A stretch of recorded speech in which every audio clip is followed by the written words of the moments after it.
Hello दोस्तों, नमस्कार। आपका बहुत बहुत स्वागत है आपके YouTube channel maths by Mohit Kumar में। जैसे कि आपको पता है कि आज से हम एडवांस मैथ स्टार्ट कर रहे हैं। एडवांस मैथ में भी हम आज त्रिकोणमिति को डिस्कस करेंगे, क्योंकि आपको पता है CHSL और CCL एग्जाम आपके सिर पर है, तो हम उसी को मद्देनजर रखते हुए एडवांस मैथ स्टार्ट कर रहे हैं। यहाँ से बेसिक से और हाई लेवल तक की बात की जाएगी। हर छोटी छोटी बात आपको बताई जाएंगी। पहले बेसिक मेथड बताई जाएगी, फिर उसके बाद उसकी ट्रिक भी बताई जाएगी। ट्रिक भी कुछ नहीं होता, अगर आपके पास बेसिक और ट्रिक है तो आप जल्दी सिलेक्शन के कगार पर पहुंच जाओगे। ओनली ट्रिक से कुछ नहीं होना। कंसेप्ट वाइज में मैं आपको पढ़ाता चला जाऊंगा और बाद में एक ऐसा मेथड हम डिस्कस करेंगे जिसमें त्रिकोणमिति का कोई भी सवाल विद इन सेकेंड सॉल्व हो रहा होगा। आइए थोड़ा किसी भी चैप्टर को जानने से पहले बेसिक इंट्रोडक्शन की आवश्यकता होती है। त्रिकोणमिति है क्या, इसका हमारी लाइफ से क्या यूज है। तब तक हम इन रीजनों के बारे में डिस्कस नहीं करेंगे तो हम कैसे सीख पाएंगे त्रिकोणमिति। आइए, क्या है त्रिकोणमिति?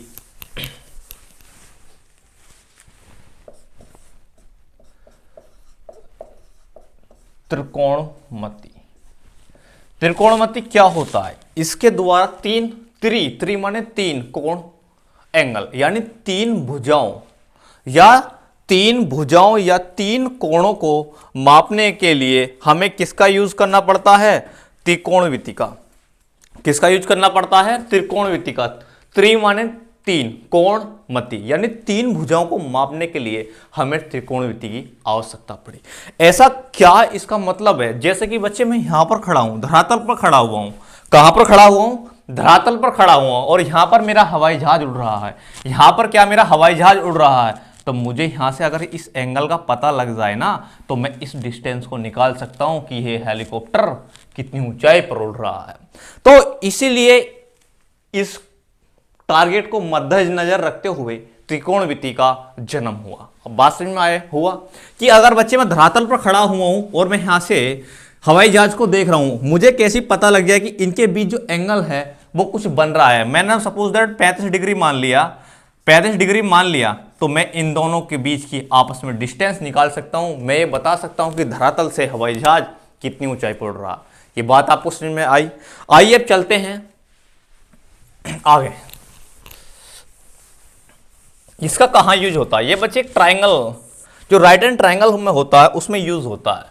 तो ये मैंने कोई एक त्रिभुज ले लिया ABC। ये क्या है? मैंने त्रिभुज ले लिया ABC। ये इसमें जो बड़ी भुजा होती है, कर्ण होती है या हाइपोटेनस होती है, इस एंगल को मद्देनजर रखते हुए अगर ये एंगल थीटा है तो ये भुजा कर्ण होगी और ये भुजा लंब होगी और ये भुजा क्या होगी? मेरी आधार होगी। क्या होगी? आधार होगी। अगर एंगल थीटा है, ये वाला एंगल, अगर बशर्ते आपसे कह दे कि आप ये एंगल से बताइए, तो आपको इस एंगल से कैसे बताना? अगर आपका ये एंगल थीटा हो तो आप इसमें मुझे बताइए कि इसमें कर्ण कौन सा होगा, आधार कौन सा होगा, लंब कौन सा होगा।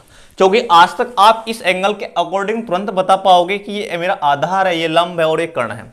दूसरी बात, ये एंगल के सामने वाली भुजा हमेशा लंब होती है या ऊंचाई होती है या परपेंडिकुलर होती है, और जो थीटा के जो नीचे होता वो बेस होता और जो उसके अपोजिट होता वो क्या होता? कर्ण होता। तो यानी थीटा के सामने भुजा क्या है? BC। ये मेरा क्या हुआ? लंब। क्या हुआ? लंब। और AB मेरा क्या है? ये मेरा आधार है और बड़ी वाली भुजा हमेशा कर्ण होगी। ये बात आपको समझ में आती है या नहीं आई? मैंने आपको ये बताया कि हम कैसे पहचाने कि आधार कौन सा है, कर्ण कौन सा है, लंब कौन सा है। अगर बच्चे आपको ये एंगल थीटा दिया है तो इस स्थिति में लंब ये होगा और दूसरी स्थिति में आपका आधार ये होगा, तीसरी स्थिति में कर्ण आपका ये होगा। अच्छा, ओके, समझ में आ गया। Very good, very good. हाँ, ये कंटिन्यू करते हैं क्लास को। हाँ, आज बहुत दिनों में आए हैं। हाँ, कंटिन्यू क्लास हो गया। ओके, लाइट क्या है? दीपेंद्र थोड़ी लाइट कम कर दे। ठीक है, मैंने बोल दिया उससे। आवाज में इशू है, एक बार आवाज चेक कर लेना। आइए, तो मैं क्या बता रहा था, इस एंगल का मैं देखता हूं, अगर ये एंगल मेरा थीटा तो इस स्थिति में ये लंब होगा, ये आधार होगा, ये कर्ण होगा। अगर ये एंगल है तो ये आधार होगा, लंब होगा, कर्ण होगा। यानी जो एंगल होगा उसके सामने वाली भुजा हमेशा लंब होगी। आइए, त्रिकोणमिति में क्या होता है? त्रिकोणमिति में 6 अनुपात होते हैं, 6 अनुपात होते हैं। कौन कौन से होते हैं? आइए, पहला होता है आपका sine theta, cos theta, tan theta, cot theta, sec theta, cosec theta. त्रिकोणमिति में कितने अनुपात होते हैं? 6 अनुपात होते हैं। कितने अनुपात होते हैं? 6 अनुपात है। पूरी त्रिकोणमिति इन पर आधारित है। पूरी त्रिकोणमिति है इन पर आधारित है। जिसने एक कवर कर लिए त्रिकोणमिति, उसको आधे से ज्यादा होगी। आपको दूसरी बात मैं बता दूं कि त्रिकोणमिति में आधे से ज्यादा 50% फॉर्मूले हैं। जिस बच्चे को फॉर्मूले याद होंगे वो सवालों को जट एंड पट कर पाएगा। ऐसा नहीं कि आपने यहां से वीडियो स्किप कर दी और सवाल देखने चालू कर दी, एक भी सवाल समझ में नहीं आएगा, एक भी। आपको पता होगा जैसे कि सीजीएल में 10 क्वेश्चन आते हैं मेंस में, आपके 6 क्वेश्चन तो आपके हो जाएंगे वैल्यू पुटिंग से कैसे भी, लेकिन 4 जो क्वेश्चन है वो आपके बेसिक से बनने होंगे। सिलेक्शन इन 6 की वजह से नहीं होगा, इन 4 की वजह से होगा, क्योंकि 6 क्वेश्चन तो सभी कर आएंगे, 4 क्वेश्चन नहीं हो पाएंगे। तो मैंने आपको बताया कि फॉर्मूले आपको याद करने हैं। अगर आपको थोड़ा स्टार्टिंग में बोरिंग चैप्टर लगता है तो बोर करिए, धींगादस्ती देखिए इसको, और आप जैसे ही इन फॉर्मूले आपके याद हो जाएंगे तो ये चैप्टर बहुत आसान हो जाएगा। तो मैंने एक बात बताया, sine theta, cos theta, tan theta, cot theta, sec theta, cosec theta. तो आपको याद करना लाल बटे काका। क्या याद करना है? लाल बटे काका। लाल बटे काका यानी लाल लंब है, ए आधार है, लंब है, के कण है। तो साइन थीटा बराबर क्या होगा? लंब बटे कण। पहले लेने हैं। पहला फॉर्मूला बन का आया लंब बटे कण। दूसरा कोसेक थीटा आधार बटे कण। टेन थीटा लंब बटे आधार। कॉट थीटा लेना है। तो अब एक बार ये हो गया, एक बार ये हो गया, एक बार ये होगा, फिर यहां से आप उल्टे चलिए।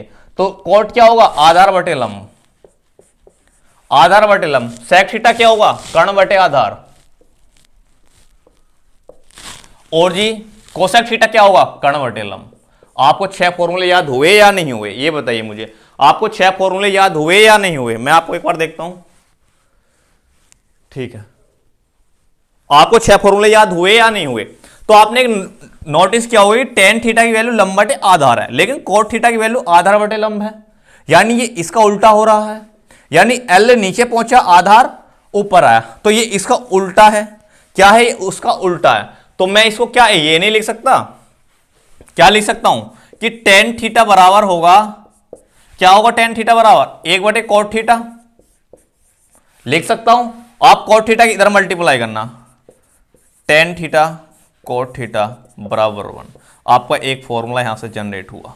क्यों हुआ? क्योंकि टेन थीटा और कॉट थीटा हमारे क्या है? एक दूसरे के अपोजिट है। क्योंकि कैसे पता लगा है? क्यों टेन थीटा हमारा होता है लंब बटे आधार, कॉट थीटा क्या होता है? आधार बटे लंब। यानी ये इसका उल्टा हो रहा। उसी प्रकार से साइन थीटा कोसेक थीटा का उल्टा हो रहा, लंब बटे कण, कण बटे लंब। तो मैं क्या लिख सकता हूं? अगर मुझे कहीं साइन चेंज करना होगा मैं उसको ये लिख दूंगा कोसेक थीटा, तो यहां इसकी मल्टीप्लाई हो जाएगी।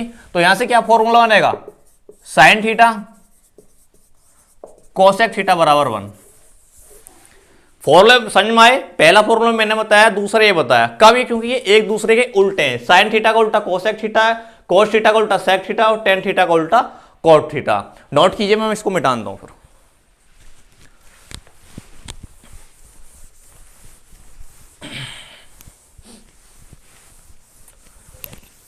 फॉर्मूले लिखिए बढ़िया करके, फॉर्मूले ही आपको काम देंगे। तो मैंने क्या बताया आपको? पहला भी फॉर्मूला बताया मैंने, 6 फॉर्मूले वो हो गए, एक फॉर्मूला ही आया कोसेक थीटा बराबर 1। एक बताया मैंने टेन थीटा कॉट थीटा बराबर 1।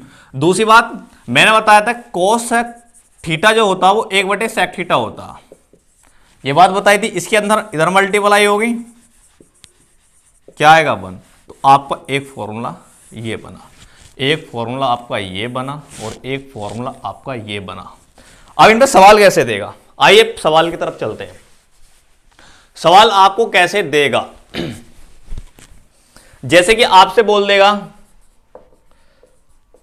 साइन 45 कोसेक्स 45 की मुझे वैल्यू बताओ। साइन 45 कोसेक्स 45 की वैल्यू बताओ। अगर किसी को पता होगा साइन थीटा कोसेक थीटा बराबर 1 होता है तो इसका मान सीधा 1 रख देगा। दूसरी बात ये, साइन 45 की वैल्यू क्या होती है? 1 बटे √2 और कोसेक 45 की क्या होती है? √2। √2 से √2 कट गया, आंसर 1। आंसर 1। अगर आपको ये सीधा स्टेटमेंट पड़ता है तो साइन 45 कोस 45 की वैल्यू आप 1 लिख देते, लेकिन आपको साइन 45 की वैल्यू भी तो पता है। दूसरी बात, अगर सवाल आपसे ऐसा बना दे साइन 75 और जी मुझे कोसेक्स क्या कोसेक्स 25 डिग्री बताइए क्या होगा, इसकी वैल्यू क्या होगी। अब यहां पर तुम असमझ थोड़ी डिफिकल्टी महसूस करोगे। तो मैंने क्या बताया था, साइन थीटा कोसेक थीटा बराबर 1 होता है, तो यहां भी दिख रहा साइन 75 कोसेक 25 डिग्री बराबर 1। यानी आपको यह देखना है अगर ये दोनों एंगल का योग 90 डिग्री बनना है तो इसकी वैल्यू हमेशा 1 होगी। कितनी होगी? 1 होगी। साइन 75 और कोसेक 25 डिग्री का मान कितना आएगा? 1 आएगा। कब? ये कब संभव है? जब हमारा दोनों एंगल का जो योग है ना वो 90 डिग्री बन रहा हो। बात समझ में आई? ये सवाल आसान था। अगर आपको ये सवाल एग्जाम में देखा तो थोड़ी सी आप डिफिकल्टी महसूस करोगे, आप थोड़ा सा रास्ते से भटक जाओगे। तो मेरा कहने का मतलब है कि इस फॉर्मूले में ऐसे सवाल दे सकता है। आपको दिख रहा है? अच्छा, मिटा दो।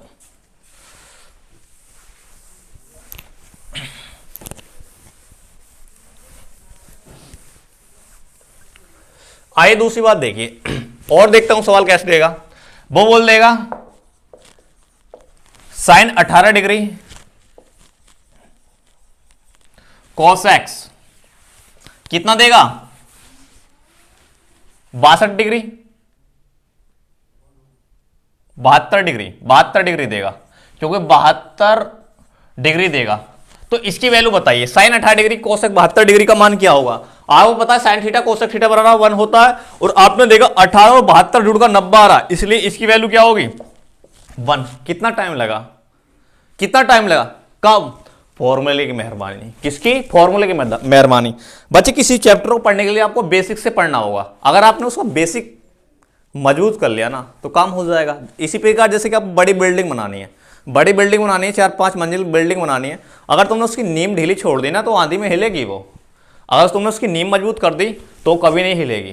तो उसी प्रकार से अगर आपकी नींव मजबूत होगी ना तो त्रिकोणमिति का कितना भी हार्ड सवाल बना दे हो तुम हिलोगे नहीं, उसको हिला दोगे सवाल को। तो मेरा मकसद यही है। आइए इस पर सवाल कैसे देगा। पहला सवाल आपको फोकसा दे देगा tan 45 degree plus coat 45 degree की वैल्यू क्या होगी। तो आपको पता है मैंने tan थीटा कोट थीटा बराबर 1 बताया था। आप फटाक से आंसर लिख देते 1, फटाक से आंसर लिख देते 1। दूसरी बात ये कि अगर दो एंगल का योग 90 डिग्री बनना तो उसकी वैल्यू 1 आएगी। कब आएगी? जब ये एक दूसरे के अपोजिट हों। ये बात भी आपने नोटिस की। हर चीजों को आपको जो सिस्टमेटिक ढंग से रखना। तो यानी कब संभव है? यानी ये जो एंगल है tan थीटा कोट थीटा का अपोजिट है और 45 मिलकर 90 डिग्री बना रहे हैं, इसलिए इसकी वैल्यू 1 होगी। दूसरी बात, आपसे सवाल दे देगा, ये इसको सभी करेंगे, लेकिन आपके सामने ये सवाल आ जाए ना तो थोड़े से चौक भौक हो जाओगे तुम। हो जाओगे या नहीं? इसकी वैल्यू बताओ। tan 18 डिग्री कोट 72 डिग्री, इसकी वैल्यू क्या होगी? तो ये आपने देखा इसके अपोजिट है, 18 और 72 कितना आ रहा है? 90 डिग्री। इसके लिए इसकी वैल्यू 1 होगी। एग्जामिनर जो है इन सवालों को ऐसे लिख कर देगा। ये सवाल करना बहुत आसान है, लेकिन आपके सामने जब ये सवाल आएगा ना तो आप थोड़ा सा टाइम अपना गवा दोगे। तो मैंने क्या बताया? tan थीटा कोट थीटा बराबर 1, कोसेक थीटा सेक थीटा बराबर 1। सर एक कह रहा है, नितिन कह रहा है कि इस पर आपने नहीं कराए। बिल्कुल कराते हैं नितिन जी। आप नाराज क्यों होते हो? आइए, नाराज क्यों होते हैं? जैसे कि आपको एक सवाल दे देगा वो कोसेक्स 45 सेक 45 डिग्री की वैल्यू बताओ। कोस 45 और सेक 45 डिग्री की वैल्यू बताओ। तो मैंने क्या बताया? कोसेक थीटा सेक थीटा बराबर 1 होता है जब एक दूसरे के अपोजिट हो और दोनों एंगल का जो ये होगा वो 90 डिग्री आने लग रहा हो। तो मैं इसकी वैल्यू क्या फटाक से 1 बता दूंगा। दूसरी बात ये कि मैं कोस 45 और सेक 45 की वैल्यू जानता हूं। दूसरी बात बच्चे, आप जो ना टेबल याद कर लेना, 0 से लेकर 90 तक की sine theta cos theta tan theta cot theta sec theta cosec theta की टेबल एक बार याद कर लेना। मैं कल या नेक्स्ट क्लास में या अभी मैं उस टेबल को डिस्कस कर दूंगा। दूसरी बात ये, cos 45 की वैल्यू क्या होती है? आप सभी जानते हैं। sec 45 की √2 होती है। 1 आया। तो आपने वैल्यू रखी, कुछ सेकंड आपने गवा दिए, आपने कुछ सेकंड गवा दी। सेकंड नहीं गवानी है तो आपको सेकंड नहीं गवानी, तो क्या पता होना चाहिए? cos थीटा sec थीटा बराबर 1, यानी cos 45 और sec 45 की वैल्यू कितनी होती है? 1 होती है। बात समझ में आई? दूसरी बात ये, cos 18 सेक 72 डिग्री की वैल्यू बताओ। cos 18 sec 72 डिग्री की। दूसरी बात, बच्चों के मन में डाउट आता है कि हमने टेबल में 18 डिग्री का मान नहीं पढ़ा, 72 डिग्री का मान नहीं पढ़ा, तो ये हमसे सवाल नहीं होगा, ये सवाल हमसे नहीं होगा। ऐसा कुछ नहीं है। अगर इन दोनों एंगल का योग है वो 90 डिग्री बन रहा हो और cos 18 और इसका अपोजिट हो, वैल्यू 1 आता है। बहुत से क्या करते हैं यूट्यूबर, लो भाई लो cos 18 sec 72 1 आ गया, ट्रिक होगी। क्या ट्रिक होगी भाई? अगर बेसिक बता देता तो ट्रिक याद रहती, अगर बेसिक बता देता तो ट्रिक याद रहती, रहती नहीं रहती, तो उसने बोल दिया ये ट्रिक हो गई। अजीब बात है भाई, ये होगी ट्रिक, तो वो बोल देगा cos 18 sec 72 बराबर 1। अब बच्चे को कोई नया सवाल आ जाए तब क्या करेगा, अजी इसकी नई ट्रिक हो गई। तो ट्रिक कुछ नहीं होता आज की डेट में। अगर किसी कॉम्पिटेटिव एग्जाम को आपको क्रॉस करना है तो ट्रिक के साथ साथ आपकी पकड़ बहुत मजबूत होनी चाहिए। ये बात समझ में आई? नोट कीजिए, मैं इसको मिटाता हूं, आप कितने, मैं आपके कमेंट देखता हूं।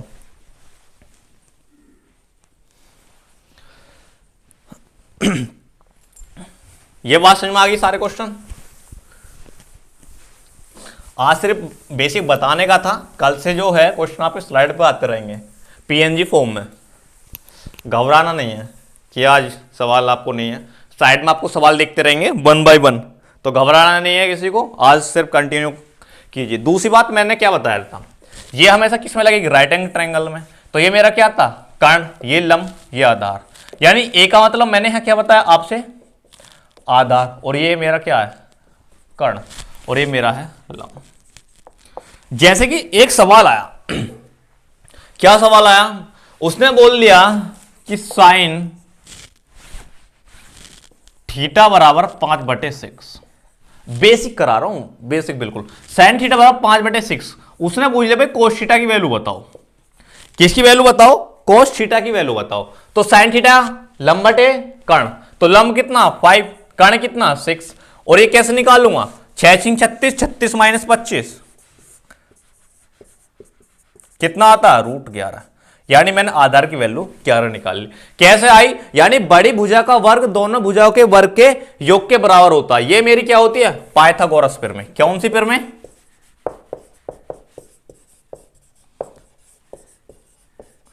ये हमारी होती है पाइथागोरस प्रमेय। यानी बड़ी भुजा का वर्ग दोनों भुजाओं के वर्ग के योग के बराबर होता है। यानी ये प्रमेय होती है k² बराबर l² प्लस a², यानी k² बराबर l² प्लस a।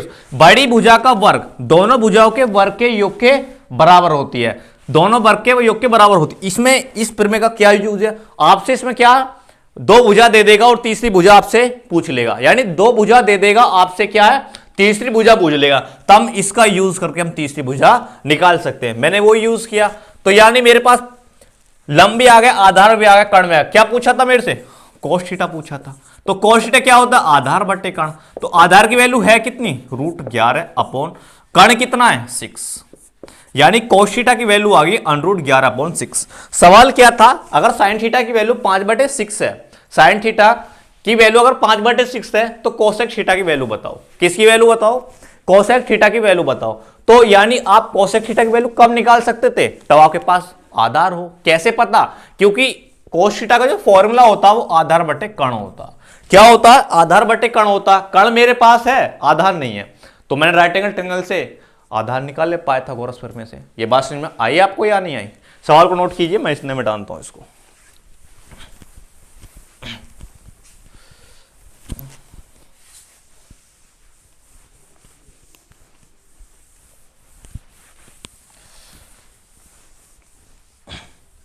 अब निकाल पाओगे। दूसरी बात, जैसे कि आपका ये राइट एंगल ट्रायंगल है, क्या ये राइट एंगल ट्रायंगल ABC, ये आपको क्या बच्चे राइट एंगल ट्रायंगल है। जैसे कि मैंने ये भुजा 3 ले ली और ये मैंने 4 ले ली, तो इस भुजा बताइए, तो कैसे निकाल पाओगे, यानी बड़ी भुजा का वर्ग दोनों भुजाओं के वर्ग के योग के बराबर होती है। यानी k² बराबर l² प्लस a²। तो मुझे k² निकालना, 3 3 9 प्लस 4 4 16, कितना हो गया 25, और k बराबर आ गया 5, यानी 5। तो आपको समझ में आ रहा होगा कि मैंने इस ट्रायंगल को क्यों लिया। 3 4 5, ये क्या, एक ट्रिपलेट है, ये आपको याद होना चाहिए। क्या याद होना चाहिए, याद होना चाहिए। इसका एग्जामिनर सवालों में इतना यूज करता है कि बहुत ज्यादा यूज करता है। वो दे देगा 3 4 5, तीसरी भुजा क्या होगी 5, 4 5 दे देगा, अगली भुजा बूझ लेगा, 3 5 बूझ लेगा, 4 बताने हैं आपको, यानी इसमें आपको 2 भुजा देगा, तीसरी भुजा पूछेगा, इसको बोलते हैं हमने ट्रिपलेट। ये राइट एंगल ट्रायंगल के लिए ट्रू है, यानी 3 4 5 3 4 5। सवाल कैसे आएगा इस पे सवाल कैसे आएगा?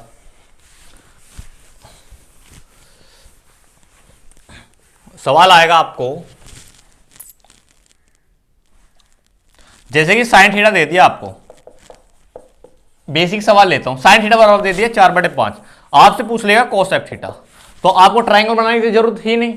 4 5 दे रहा था तो क्या नहीं दिख रहा? 3 नहीं दिख रहा। 3 क्या होगा? इसका बेस होगा, क्योंकि लंब कण आ चुके हैं, तो 3 कण क्या 5। इसका आप चुटकियों में आंसर दे देते अगर आपको 3 4 5 पता होता। आपको क्या 3 4 5 पता होता था, इसका आंसर चुटकियों में दे देते। कैसे कि साइन थीटा की वैल्यू 4/5 दी है, तो आपको क्या नहीं दिखाई दे रहा? 3 नहीं दिखाई दे रहा। 3 क्या हो सकता? मेरा आधार, क्योंकि मेरा लंब है तो ये मेरा कण है। इतनी जानकारी साइन ने दे दी, तो मुझे क्या आधार बटे कण चाहिए। तो आधार कितना मिल गया? 3, कण कितना मिल गया? 5। तो इसका कोस थीटा की वैल्यू आ गई यहां से 3/5। कोस थीटा की वैल्यू कितनी आई बच्चे? 3/5 आई। ये बात समझ में आई आपको? आइए आगे सवाल लेते हैं इसमें। उसने बोल दिया कि ये एंगल मेरा 75 डिग्री है, तो उसने बोल दिया कि साइन 75 डिग्री की वैल्यू मेरी क्या है? 3/4 है। तो 3/4 है। उसने सवाल बोला कि मुझे cos 25 degree plus cos 75 degree की वैल्यू बताओ। cos 75 डिग्री की वैल्यू बताओ। इस सवाल के बहुत सारे मेथड है आगे करने के, लेकिन मैं आज यहां बेसिक से करा रहा हूं आपको, तो बेसिक पर ही ध्यान दें। आपसे बोल देगा साइन 75 डिग्री की वैल्यू 3/4 है, तो आपसे बोल देगा cos 25 degree plus cos 75 degree की वैल्यू बताओ। ये एंगल उसे 75 डिग्री दे दिया, तो ये एंगल बचा कितना? 25 डिग्री। तो ये एंगल कितना होता है? 90 डिग्री। बात समझ में आई कि वो तीनों भुजाओं का जो एंगल का योग है वो 180 अंश बनने लग रहा होगा। तो आपको क्या दे दिया? साइन 75 के अकॉर्डिंग है मेरा 3 है, यहां 5 लिखिए 5। तो 3 5 ये क्या होगा? 4। तो यानी 3 5 4 ये हो गया। दूसरी बात आपको cos 25 डिग्री, यानी cos 25 डिग्री ये इस एंगल के अकॉर्डिंग आपको cos थीटा की वैल्यू निकालनी है। तो इस cos 25 डिग्री वैल्यू क्या आधार बटे कण होती है। तो आधार कितना है इसमें? 3, और कण कितना है? 5। तो cos थीटा की वैल्यू आई 3/5। अब आपके मन में डाउट आया, सर साइन 75 डिग्री की वैल्यू 3/5, cos 25 डिग्री वैल्यू 3/5, यानी यहां 25 डिग्री की है, ये 75 डिग्री की। आपको कंफ्यूज नहीं होना, आपको जो cos 25 डिग्री वैल्यू इस एंगल का अकॉर्डिंग निकालनी है। मैंने क्या बताया? इसके सामने वाली भुजा क्या होगी? इसके सामने वाली भुजा क्या होगी? ऊंचाई होगी। ये मेरा आधार होगा, ये मेरा कण होगा। तो मेरा आधार है कितना? 3, और कण 5 प्लस cos 75 की निकालने हैं। तो cos 75 इस एंगल के अकॉर्डिंग आना, तो इसके आधार क्या है? 4, कण क्या? 5। तो एलसीएम ले लेना, कितना आएगा? 7/5। यानी इसकी जो वैल्यू है ना cos 25 degree plus cos 75 degree की वैल्यू 7/5 होगी। बात समझ में आई? दूसरी बात ये त्रिकोणमिति जो आजकल एग्जामिनर पूछ रहा है वो अलजेब्रा और त्रिकोणमिति के कंसेप्टों को यूज करके पूछ रहा है। आसान चीजें कुछ नहीं आ रही हैं एग्जाम में कि आपको आसान आने लग रहा होगा। आप इस वीडियो को स्किप कर देना, जी नहीं आ रहा समझ में, समझना पड़ेगा अगर जॉब लेनी है। अगर जॉब ना लेनी हो तो भाई स्किप कर देना इस वीडियो को, कोई नहीं, क्योंकि हम तो फ्री में पढ़ा रहे हैं सभी को। क्या है? फ्री में पढ़ा रहे हैं, और जो फ्री में पढ़ लेगा उसको 4 चांद लग जाएगा। यही आपको मुखर्जी नगर और इलाहाबाद पढ़ाया जा रहा, वीआईपी को पढ़ाया जा रहा आपको, हम जो फ्री में दे रहे हैं आपको। तो फ्री में लेने के लिए तैयार नहीं बच्चे, और तैयार नहीं है तो क्या करें? हमारा काम है पढ़ाना। जो पढ़ रहा पढ़ो, ना पढ़ा मत पढ़ो। तो बात समझ में आई? क्या साइन 75 डिग्री की वैल्यू 3/5 दे दी, तो 3/5 में 4 नहीं दिखाई दे रहा।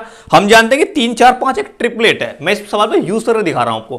3 4 5 क्या मेरा ट्रिपलेट है, तो 3 4 5 आपका आ गया। तो इसमें पूछा cos 25 degree plus cos 75 degree की वैल्यू ज्ञात करो। तो इसके अकॉर्डिंग मुझे cos 25 डिग्री निकालनी है, इसके अकॉर्डिंग 75 निकालनी है। 3/5 प्लस 4/5 7/5 आ गया इसका आंसर। नोट कीजिए फटाफट।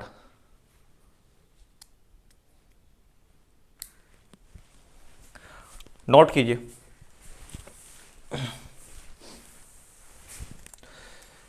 ये बात समझ में आई? चलो एक सवाल और कराता हूं मैं इस सवाल में।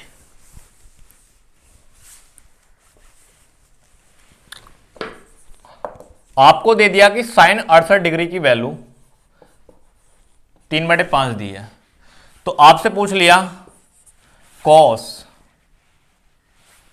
22 डिग्री प्लस कॉस 68 डिग्री की वैल्यू ज्ञात करो। आपसे पूछ लिया, आपके इसने एंगल चेंज कर दिया। ये अगर मेरा 68 डिग्री है, क्या है ये 68 डिग्री है, तो मेरा क्या होगा, ये 22 डिग्री हो जाएगा। आई बात समझ में? और यानी साइन 68 की वैल्यू 3/5 यानी लंब बटे कर्ण दे रहा है। इस एंगल से नहीं घबराना, एग्जामिनर आपको कुछ भी दे यानी आपको लंब बटे कर्ण, लंब 3 और 5 ये, तो cos 22 degree plus cos 68 degree की वैल्यू बतानी है। तो cos 22 की निकालनी है मुझे, cos 22 की इसके अकॉर्डिंग निकलेगी। आधार क्या है मेरा 3 है और क्या है 5। cos 68 की क्या हुई, यानी 4/5, 7/5। आपने देखा कुछ, एंगल भी चेंज कर लिया तब भी आंसर सेम आया, एंगल भी चेंज कर लिया सेम आया। तो यानी आपको एग्जाम में घुमा देगा, थोड़ा सा डाइवर्ट कर देगा और आपको करना नहीं है। फिलहाल अभी 28 दिसंबर से आपको एक खुशखबरी है, एनटीपीसी के एग्जाम और ग्रुप डी के एग्जाम होने लग रहे हैं और आपको बेहतरीन से तैयारी करने, कंटिन्यू दी क्लास होगी। और आज के लिए हम इतना ही रखते हैं, यहां से मैं आगे कंसेप्ट आपको बताऊंगा कल से। Okay, bye bye, thank you, see you.